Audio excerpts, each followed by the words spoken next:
आगामी 21 दिसंबर से सिलीगुड़ी सूर्यचंद पार्क के पास स्थित महाकाल पल्ली में उत्तर बंग पौष मेला का आयोजन शुरू होने वाला है, जिसका उद्घाटन सिलीगुड़ी नगर निगम के मेयर गौतम देव करेंगे।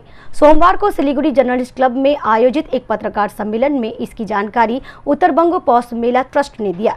सोमवार को सिलीगुड़ी जर्नलिस्ट क्लब में आयोजित पत्रकार सम्मेलन में पौष मेला ट्रस्ट के अध्यक्ष जीवन दे, महासचिव ज्योत्सना अग्रवाल सहित अन्य उपस्थित थे।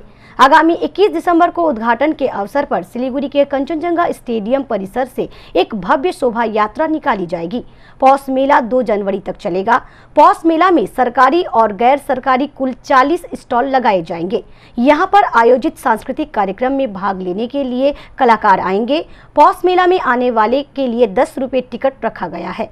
पौष मेला को लेकर महासचिव ज्योत्सना अग्रवाल ने बताया, प्रोग्राम 21 डिसेम्बर शुरू হবে 3টার সময় কাঞ্চনজঙ্ঘা স্টেডিয়াম থেকে একটা বর্ণাঢ্য র্যালির মাধ্যমে এবং সেটা পৌষমেলা প্রাঙ্গণে শেষ হবে এবং 4:30টার সময় আমাদের প্রদীপ প্রজ্বলনের মাধ্যমে সেটা উদ্বোধন হবে এবং 2 তারিখ 2 জানুয়ারি পর্যন্ত আমাদের প্রোগ্রাম চলবে।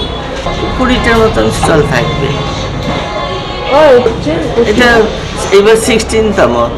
এমনি শুরু হয়েছিল আমাদের 1997-এ, কিন্তু কতগুলো কারণের জন্য আমরা মাঝখানে করতে পারিনি এবং এটা এখন 16তম। এটা পৌষমেলা প্রাঙ্গণ মহাকালপল্লী সূর্যসেন পার্কের পাশে।